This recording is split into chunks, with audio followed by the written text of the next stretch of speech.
Welcome to the guide, Exiles. This is a video guide for my Glacial Cascade Totems build. It's an accompaniment to my written forum guide. You can find a link to that in the description. The purpose of this video is to give a little bit of a sense of the gameplay footage. I'll next go over an overview of the gear and the skill tree, and then finally some pros and cons of this particular build.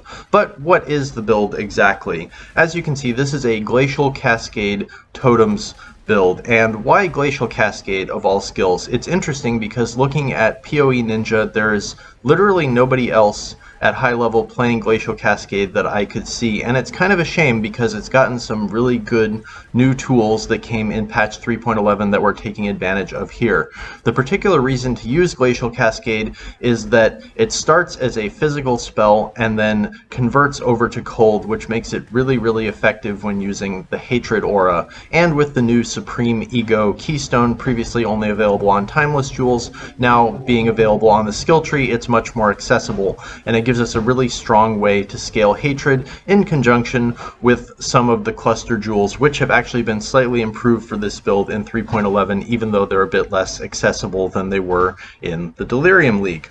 So why might you want to play this build, and why did I decide to play this build? I wanted something that would be pretty tanky and that I could do boss encounters with and not have to worry so much about dying. My mechanics at the game are not the best, I'll be the first to admit it. I'm not that great at dodging all the slams and stuff, so I want a skill that can attack while I'm running around in circles and that the boss can't hit me.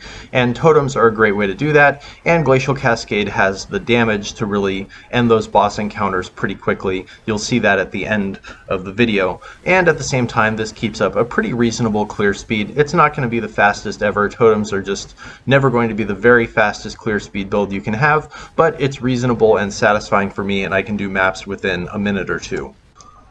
So with the core concept out of the way, what you'll be seeing next is an overview of the gearing and the passive tree, which kind of shows the nuts and bolts of how this build functions. And then at the end, I'll show a little bit more gameplay while I talk about the pros and cons. Stick around, and I hope you find this helpful. If you enjoy this sort of content, please do leave a like or consider subscribing to my channel. I don't post terribly often, but I try to make the posts that I do make pretty heavy on content. So if you'd like to see that sort of stuff, do subscribe and you'll see my future videos as well. Let's take a look at the skill tree because that's where the real nuts and bolts of this build can be found. And I don't want to go over in great depth every single part of the passive tree because there's really only one core area that's necessary to talk about because most of the rest of it is just life nodes. But really all the damage is coming from two places. The first is this cluster jewel over here and the Vengeful Commander notables that I've been stacking up on both the large and the medium cluster jewels. What this does is give 30% increased aura effect to Hatred, and if you're familiar with how Hatred works, it gives 18% more cold damage and then 25% of physical damage as extra cold. Because Glacial Cascade starts as physical and then converts to cold 60% from the skill gem itself, and then we get the remaining 40% from our jewels and from some gear, then we get to benefit fully from both sides of Hatred for in total about 40% more damage off of Hatred. And then we add some more increased aura effect in order to make Hatred more effective. So I've got Vengeful Commander here and here and here. So 3 different Vengeful Commander nodes, that's 90% increased aura effect of Hatred, and then just a little bit more aura effect on these other notables as well. Replenishing Presence is, I think, a new one in 3.11 that also gives some life regeneration, which is nice to have. And then the rest of the stuff on this cluster jewel doesn't really matter. Prismatic Heart is fine for some elemental damage and resistance, but really we're in there for the Vengeful Commander nodes. So in total, just from the passive tree, I've got 115% increased aura effect of Hatred, and then that is scaled even further by the Supreme Ego notable, which was added. Previously it was only available on a Timeless Jewel, now it's just on the passive tree, so it's a lot more accessible than it was before.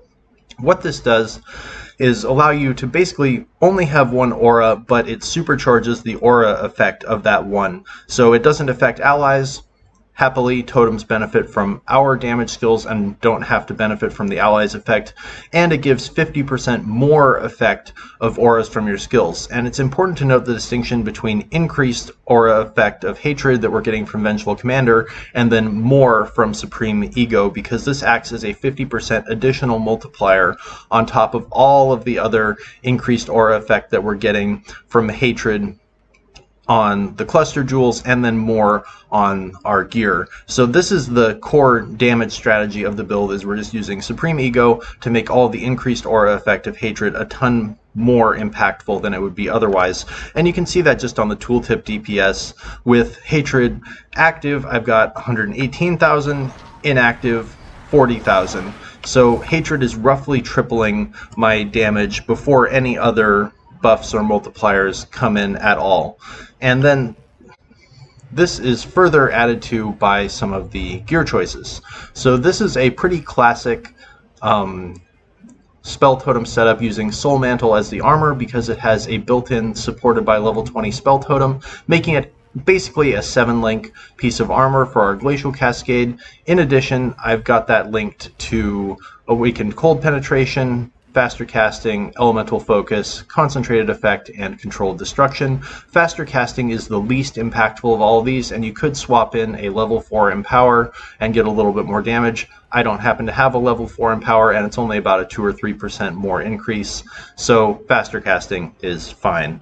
Then the downside of the Soul Mantle is that it inflicts a random curse on you when your totems die. We offset that effect by using 2 Kikazura rings, which each have 40% reduced effective curses on you. And then with the passive tree on the Sanctum of Thought notable, we've got another 20% reduced effective curses for a total of 100% reduced cursed effect on us, which means that we're being cursed all the time, but it's not actually doing us any damage. We actually get some benefit from being cursed because we're using the Self-Flagellation Jewel for 20% increased damage per curse on you. And running around maps, I usually have somewhere between 6 and 10 curses on me at a time, and at 20% increased damage per curse, that's somewhere between 120 to 200% increased damage just for that one jewel socket. So very, very efficient. Also on the Kikazura rings, I've managed to get them with Corruption of Hatred has increased aura effect. These are surprisingly easy to trade for. Not many people seem to be using the Hatred aura effect stacking strategy, so while this is a really ridiculously good item for this build, it was not terribly hard for me to trade for a couple of these. The rest of the gear, there's only one other build-defining unique, and that's Tukahama's Fortress. And what this does is, it gives some increased totem damage, one more additional summon totem, so we can summon a total of 5, and it gives Blood Magic and Mortal Conviction. Blood Magic meaning that we cast all of our spells using life instead of mana, and Mortal Conviction being we can reserve 1 aura without it reserving any of our life. Typically a problem for totem builds is that the mana cost of totems is very high, so 162 per summoning of totems. If you want to be spamming them all over the place, then that mana cost adds up pretty quickly, so that's a big problem to overcome. By just casting it all off of our life pool and stacking up a decent amount of health regeneration, casting spells becomes effectively free. So the Tukahama's Fortress, while you could in theory use a different shield with +1 to maximum number of summoned totems, this offsets the downside of Supreme Ego in a really convenient way, so I think it's probably the best in slot item to use as a shield on this build. For the other items, I've just been looking for damage wherever I can find it. On Redeemer Amulets, you can get physical damage as extra cold, which is basically just a little extra more damage, and similarly on the Scepter, I'm getting physical damage as extra cold and +1 to level of all physical spell skill gems. It's worth noting that Glacial Cascade is both a cold and a physical spell, which gives a bit more flexibility in choosing added gem levels for it. For the rest of the links in the helmet, I have Stormbrand linked to increased critical strikes, curse on hit, and frostbite. This serves 2 purposes. The first is Stormbrand will crit regularly, so whenever we cast it, we'll trigger the Elemental Overload buff for 40% more elemental damage. And honestly, running through maps, it's not even really necessary to have that active all the time because the damage is just so high already, but against bosses, that kicks the damage up to an extra higher level, which is pretty nice. And then Frostbite is applied by Curse on Hit, so reducing the cold resistance of bosses to make them go down a little bit faster. The other links, I've got are in the weapon, Frost Bomb linked to Spell Cascade, as well as my Summon Lightning Golem. I have trigger a socketed spell when you use a skill on my weapon, so it'll cast these automatically. Frost Bomb gives a minus 25 cold resistance, cold exposure to anything within its radius, so further debuffing the resistance of things that it touches. And then Lightning Golem, it dies regularly, so we just recast it all the time automatically, and it gives us a little bit of increased cast speed, which scales really nicely with totems. There are two different cast when damage taken setups on this build. The first is a low level one that we want to have going off all the time, and what that does is trigger Cold Snap. Cold Snap will create a chilling area, which slows enemies a little bit, which is not such a bad thing, but it also has a chance to generate frenzy charges for us if enemies die in that area. This will not be active 100% reliably, but it's a little damage boost while just running through maps.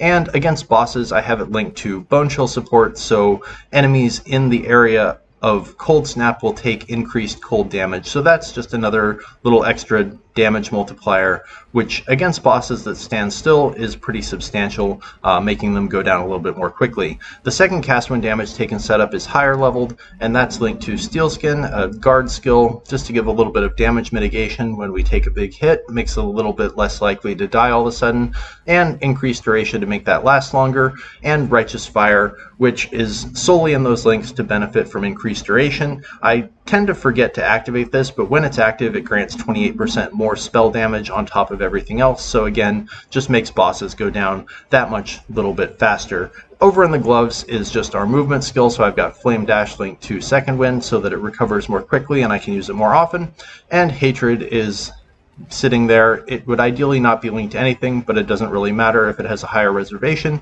because we don't have any mana anyways. And then I've got my Portal gem there too.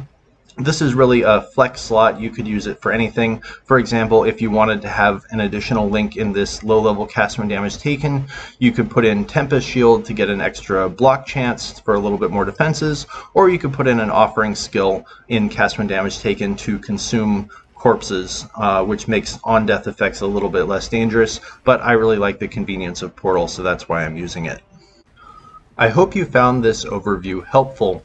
What I've really enjoyed about playing this build is, even though it's very, very high damage and pretty tanky, it's been very easy for me to trade for and acquire the gear to do it, probably just because it's pretty off meta. The biggest expense that I had were the cluster jewels, which took me in total about 1.5 exalted to trade for. I'm recording this on Monday the 29th, and I'm told that later this week Grinding Gear is going to adjust the cluster jewels to make them a little bit easier to roll, so I expect that those will become considerably less expensive in the future. I went through all the way up until red maps on just a 5-link and barely even noticed the difference, so the 6-link armor is the other big expense, in addition to the Awakened gems, which are nice to have but hardly entirely necessary. So I think this is a great budget build, and it's been very, very effective for me as a boss killer because Glacial Cascade will hit multiple times, especially against large enemies, so the damage it does is deceptively high, and anyone who's played Glacial Cascade in any form can probably attest to this as well. And so I've been pretty pleased with how this build has performed. I've gotten it up to level 93, and it's been a real pleasure to level with. It's been able to do pretty much any content that I've thrown at it, so I'd encourage you to check this out if you want to try something different that's a little bit off meta and still very powerful and won't leave you feeling like you've made a subpar choice, because personally, I want my builds to feel good all the way from the beginning to the end of the game, and the guide I've written is intended to make that process easier for you as well if you'd like to follow it along. There is a link in the description below. So thank you for watching. I appreciate everyone who checks out my channel. Consider hitting subscribe if you'd like to see my future content. I'll just leave the boss kill toward the end, and I'll see you in the next video.